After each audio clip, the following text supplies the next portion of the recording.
Cet après-midi dans Hélène Laprème, on va parler de nos vies de maman avec une influenceuse à la base, mais tu t'es reconvertie en auteur pour celui-là. C'est ça, Hélène Gilles, qu'on reçoit. Bonjour. Bonjour, je suis ravie d'être là. Merci beaucoup de me recevoir. Avec beaucoup de plaisir. Écoute, un livre que j'ai trouvé excellent parce Oh, que déjà, il est ludique. Donc ça, c'est hyper agréable. Bon, ça s'appelle Comment tu fais. On va quand même rentrer dans le vif du sujet, pardon. Mais comment tu fais, couple, famille, boulot, les conseils de Jill pour créer sa safe place. Et on sait à quel point on en a besoin oui. dans nos vies ultra actives en ce moment et avec tout ce qui se passe aussi d'anxiogène autour de nous. On peut le dire, on a une vie à 300 à l'heure. Et toi, chef d'entreprise, maman, femme, Oui, compagne, exact. ça fait beaucoup de casquettes quand même. Oui, ça fait beaucoup de casquettes. Et j'avais vraiment envie, comme tu l'as, on peut se Oui, tutoyer, oui, ça bien te sûr, bien dérange sûr. pas. Comme tu l'as très bien dit, j'avais vraiment envie, en fait, de faciliter le quotidien des femmes. En première partie, les femmes qui me suivent, ma communauté, qui me réclamaient vraiment un bouquin en me disant: «Bon, Jill, mais comment tu fais? Écris-nous un livre». Et c'est pour ça que je l'ai appelé comme ça, parce que c'est vraiment la question qu'on me pose le plus souvent. Et j'avais envie d'être, cette grande sœur ou cette maman ou voilà, juste une copine qui te prend par la main et qui te dit: «Écoute, moi j'ai eu des galères dans ma vie, j'ai pas envie que tu perdes ton temps. Viens, je vais t'expliquer comment ça s'est passé pour moi et je vais te donner quelques conseils. Tu les prends si tu as envie de les prendre». Donc il y a pas d'injonction, je joue pas la coach de vie, je suis pas dans le dev, personnel ni rien, mais Non. c'est vraiment juste des copines qui se parlent et je te raconte comment j'ai vécu, plein de choses dans ma vie à travers tous les différents prismes de la vie d'une femme et comment en fait je peux éviter à ce que d'autres femmes vivent les mêmes galères, quoi. Ce qui est assez surprenant, c'est que, enfin moi voilà, moi je te connais pas très bien, je connaissais pas trop ton parcours. C'est qu'on apprend quand même que tu as pas mal galéré étant jeune, que tu avais pas forcément maman, mamie qui était toujours très sympa, même si elle c'était pas volontaire, mais Non, il y a toujours des petites phrases parfois où ça résonne différemment chez nous que ce qu'elles espèrent en fait quand elles c'est disent ce ça. genre de choses. Et donc, comment tu as réussi à dépasser ce stade de mais qu'est-ce que je vais faire en fait? Parce qu'à un moment donné, tu t'es posé cette question aussi. Exactement. Donc moi, je suis une enfant qui avait, pas mal de troubles scolaires. Je n'ai, malheureusement jamais été diagnostiquée à l'époque puisque à l'époque, bah, tu ne savais pas compter, tu étais juste nul en maths. Aujourd'hui, on peut mettre un mot dessus, ça s'appelle la dyscalculie. Moi, j'avais une dyscalculie, enfin j'avais, non, non, non, j'ai une dyscalculie sévère. Les chiffres n'apparaissent pas dans ma tête, je ne les vois pas. Je ne peux pas faire du calcul mental, ce n'est pas possible. Mon cerveau ne fonctionne pas, comme le cerveau de quelqu'un d'autre. Et j'ai, découvert à l'âge adulte, après que ma fille aînée ait été, diagnostiquée Mmh. TDAH et qu'on m'a dit: «Mais vous savez madame, C'est c'est génétique, souvent, ouais. génétique et héréditaire». Et je me reconnaissais dans beaucoup, d'aspects de ma fille et j'ai été diagnostiquée à l'âge adulte dans une clinique ici à Bruxelles, qui étudie les troubles, de l'attention chez l'adulte. Et en effet, le neuropsy m'a dit: «Ah oui, oui, chez vous, il est bien, il est fameux, hein». Et donc en fait, j'ai dû, jongler depuis mon plus jeune âge avec juste le: «Elle est nulle, elle sait pas travailler à l'école, qu'est-ce qu'on va faire d'elle? Qu'est-ce qu'elle va devenir?» Alors bon, parfois de la part de certains profs, c'était juste, vraiment un manque de tact et surtout un manque de pédagogie. Mmh. De la part de ma famille, c'était de la peur. C'est la Ouais, peur d'une ouais, bien maman et sûr, d'une ouais, ouais. mamie qui se disent: «Mais oh là là, ça va être plus compliqué pour elle». Et je pense que, cette fameuse phrase que je cite au début de mon livre, je me rappelle ma grand-mère dire à ma mère: «Mais qu'est-ce qu'on va faire d'elle?» Elle a eu l'effet d'une baffe et a été un électrochoc, parce qu'à ce moment-là, je me suis dit: «Eh ben, je vais prouver que je suis quand même valable et que je vaux quelque chose». J'avais aussi entendu à maintes et maintes reprises: «Oui, elle termine jamais ce qu'elle commence». Bah oui, en effet, je suis TDA, donc ma tête, elle va dans tous les sens Mmh. tout le temps. Et donc ça a vraiment été en fait, de prouver, je pense, premièrement à ma famille, à mon entourage que j'étais capable. Et tu expliques donc après parce que très vite tu as eu un enfant Mmh. assez, jeune, Oui, tu n'es pas, restée avec le papa, pour des raisons que tu expliques plus ou moins, oui. parce que Le tu as papa m'a aussi laissé tomber quand il a appris que j'étais enceinte, disons les choses telles qu'elles sont. Ça arrive à beaucoup trop de femmes encore aujourd'hui. Il fait partie de la team courage, fuyons. voilà, c'est dit, c'est pas moi qui l'ai dit, c'est Jill. Mais effectivement quand tu parles de ça, tu parles aussi des hommes qu'il y a eu dans ta vie, de parfois, la difficulté de se sortir de certaines, situations. Donc tu as quand même traversé pas mal d'étapes, d'où ta légitimité aussi pour écrire, ce bouquin.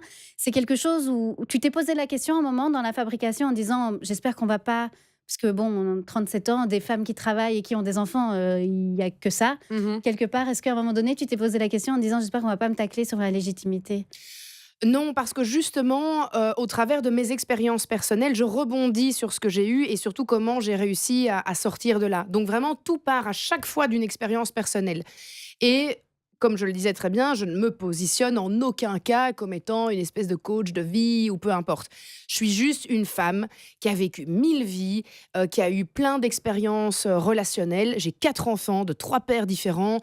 J'ai eu l'étiquette de la cassos, j'ai eu l'étiquette de la marginale, je suis tatouée, j'ai pas de diplôme de secondaire, je suis dyscalculique, j'ai un trouble de l'attention. En fait, je suis vraiment la femme au Moyen Âge, j'aurais été brûlée sur un bûcher, les amis. Donc voilà. Et je pense que en fait, aujourd'hui, tu sais, moi, je suis assez Ouais, spirituelle. ouais, ouais. Je crois beaucoup au karma. Je crois beaucoup à des choses que tu as à vivre dans la vie que Mmh. tu as.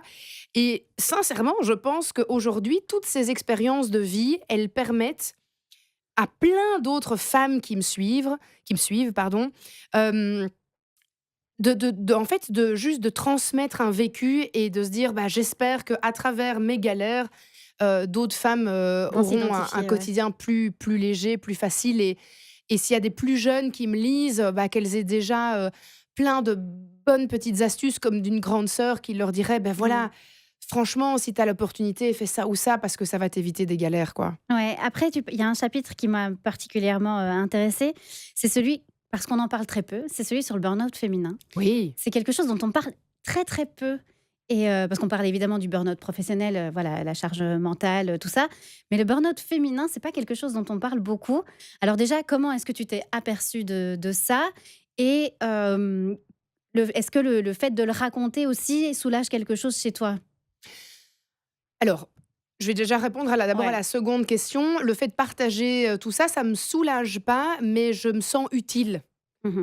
En fait, dans tous les partages, que je fais, j'ai vraiment tu sais, quand tu es créatrice de contenu, en plus, tu es vite, bon, déjà Cataloguée, le ouais. mot influenceuse, moi, je l'aime pas du Oui, tout parce que pardon, je t'ai non, non, présentée c'est pas comme ça, grave, mais t'inquiète pas. Il y a pas de souci. C'est le terme, hein, je suis aussi une influenceuse, je fais des codes promo sur mes contenus parce que c'est grâce à ça que je vis de mon métier. Mais aujourd'hui, dans la tête de beaucoup de personnes qui ne connaissent pas ce milieu, une influenceuse, c'est une nana, qui habite à Dubaï, qui paye pas ses ah ouais. impôts, et qui fait 600 placements de produits par jour. Bon, c'est pas ma vie, je vous rassure, je ne fais pas ça. Et c'était pas ça dans ma bouche non Non, plus, non, mais je le non, mais précise quoi, voilà. c'est un terme qui est Ouais, ouais. utilisé et qui malheureusement aujourd'hui a une connotation assez négative, mais c'est pas bien grave parce que ce terme existe et il nous représente aussi. Heu et malheureusement, il a été terni par des gens qui font mal leur boulot, mais c'est pas ça, c'est encore une autre histoire. Mais donc, moi, j'ai vraiment la sensation d'être utile et dans un milieu où justement, on a l'impression que excusez-moi du terme, que je ne branle rien de mes journées, ce qui est totalement faux. Je me sens utile et je me sens: «OK, je peux apporter quelque chose d'intéressant, Mmh. d'intelligent, aux gens qui me suivent». Et voilà, en bonne TDA, j'ai oublié la première question du coup. Le burn-out féminin, Exact, comment est-ce que tu t'es aperçue que tout à c'était fait. ça? Et comment, est-ce que Oui. tu t'es fait aider, quoi? Donc fin de ma 4e, grossesse avec Charlie, j'allaite, ma fille jusqu'à plus ou moins 9 mois. Ça se passe super bien, j'ai une super grossesse. Tout est vraiment génial, postpartum génial tant que j'allaite parce que j'ai encore les ocytocine à fond, Mmh. donc je suis dans jeune âge, dans mon petit, nuage de bonheur et puis j'arrête mon allaitement et là, c'est la descente aux enfers, mais vraiment la descente aux enfers en quelques semaines, de temps. Je suis au plus bas, moralement, j'ai vraiment une humeur en dents de scie, j'ai l'impression de devenir folle, je me sens mal dans mon corps, je vais chez le médecin et le médecin met vraiment ça sur le dos du boulot. C'est normal, vous venez d'avoir un bébé, on le sait, c'est hyper, énergivore, vous dormez pas bien, vous avez recommencé à travailler très vite, donc tout ça, fait que, on fait quelques examens sanguins, mon taux de cortisol, il explose, tous les plafonds, donc il me dit: «Voilà, là, il faut un peu Lever le pied, quoi, ouais. lever le pied, pardon et voir ce que ça donne» et en fait, je me laisse pas juste avec, ce fait-là de mon médecin traitant. Je creuse un peu plus loin et en fait, je découvre que les femmes de mon âge, surtout, passées 35 ans, peuvent déjà souffrir de ce qu'on appelle la périménopause. Mmh. La périménopause, c'est tes hormones qui partent dans tous les sens et qui préparent progressivement le À la corps ménopause, à oui. la ménopause. Sauf que ça peut arriver pour certaines femmes jusqu'à 10 ans avant ta ménopause. Et donc, il y a plein de femmes de mon âge qui se sentent pas bien dans leur peau, qui commencent à avoir des bouffées de chaleur, qui ont leur cycle part dans tous les sens, tu comprends plus rien. Mais personne n'en parle, ce qui est complètement Ouais. hallucinant. Donc en fait, tu mets ça sur le compte du boulot, des enfants, du mari, du chien, du truc. Alors que si tu creuses un peu plus loin, ben en fait, tu as peut-être juste un dysfonctionnement hormonal qui fait que tu es beaucoup plus fatigué, tu es à fleur de peau, tu es pas bien. Et aujourd'hui, je n'ai pas encore. J'aimerais te dire que j'ai trouvé la solution miracle, mais aujourd'hui, malheureusement, j'ai pas encore trouvé, le traitement qui fait, que ça se passe, vraiment parfaitement bien. Ça va mieux. Depuis que je le sais, ça va beaucoup mieux aussi. Ouais. J'ai plus l'impression d'être folle. Je me dis juste: «OK, bah, mon corps doit se réadapter à un bouleversement, OK. hormonal, qui est arrivé après ma dernière grossesse, quoi». Donc le burn-out féminin, c'est, vraiment quelque chose et pour avoir déjà parlé de la préménopause dans, cette émission, je sais, à quel point c'est important aussi déjà de mettre un mot sur le mal et Oui, puis de se faire aider, que ce soit par des copines, de l'entourage, des gynécologues, qui comprennent en tout cas ce qui nous arrive. Donc voilà, je remets un point là-dessus parce que c'est important, d'en parler et on tout en à a fait. tellement peu parlé alors que les femmes existent Oui, depuis la nuit des temps. Donc Silent Jill, ça c'est ton nom de créatrice de contenu oui. justement. Hem, le fait d'être connue aujourd'hui et d'être, célèbre et de pouvoir aider les gens avec mais il y a même des tips, très concrets, hein. Tu fais des listes, on peut écrire dans ton bouquin. Oui. Il y a des endroits où il y a des pages entières où on peut écrire. Hem, quand tu l'as construit, tu as analysé ton quotidien à toi en disant: «Tiens, qu'est-ce que je fais quand il m'arrive un truc comme ça ou quand j'ai trop de rendez-vous dans une journée, que je dois faire garder mes enfants, que je dois m'occuper». Tu as analysé ton quotidien? Tu reviens sur tes journées, en fait? Ah totalement et d'ailleurs, je l'ai dit à plusieurs reprises en interview que c'était presque une thérapie pour moi ce livre parce que j'ai vraiment dû faire une introspection dingue sur ma personne et m'analyser totalement. C'est vraiment ça, j'ai analysé qui je suis, comment je fonctionne, qu'est-ce qui m'aide, qu'est-ce qui ne m'aide pas, qu'est-ce que j'aurais aimé qu'on me dise, j'ai dû retourner, bah, dans des moments plus sombres de ma vie aussi. Donc Mmh. ça a été c'est à la fin du livre, je dis que j'ai retenu mes larmes à beaucoup de moments dans l'écriture parce qu'en fait, j'avais, l'impression d'être face à ma psy, et de tout déballer, quoi. Donc Mmh. c'était pas un exercice, facile, mais en effet, j'ai vraiment été reprendre tout ce qui fonctionne pour moi, tout ce que j'ai testé et de me dire: «Bah, voilà, il y a des choses que j'ai testées qui fonctionnaient pas, donc je vais plutôt leur proposer ce qui a fonctionné» et voilà. Ouais. Dans, l'éducation des enfants, parce qu'on sait que maman, c'est un rôle important pour toi. Tu l'as dit, tu as 4 enfants. Donc, il y a d'autres papas, mais donc il y a des gardes alternées aussi. Ça te permet aussi d'avoir du temps pour toi en tant que femme avec ton compagnon aussi. Non? Je je vois la tête de Jill et visiblement pas tellement. Non, parce que j'ai pris la décision, il y a 5 ans maintenant de déménager, un peu plus loin que là où j'habitais Ouais. avant, j'étais plus proche de mon ex-mari. Je ne voulais pas du tout m'éloigner de mon ex-mari avec qui je rassure tout le monde, je m'entends très, très, très bien Mmh. aujourd'hui. D'ailleurs, j'en parle dans mon livre Ouais, tout sur à fait. comment bien vivre, une famille recomposée.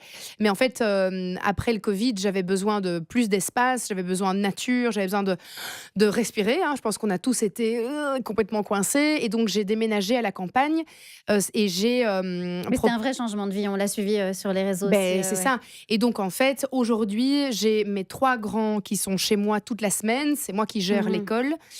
Les 3 grands vont du vendredi au dimanche soir chez leur papa et la petite dernière, elle est là toute la Oui, semaine. puisqu'elle est avec maman, papa. Donc en gros, pour répondre à ta question, non. Je n'ai pas le temps. Mais par contre, je le prends. Je me force Ouais, à le c'est ça. prendre. J'ai la chance d'avoir, des mamies extraordinaires à la maison.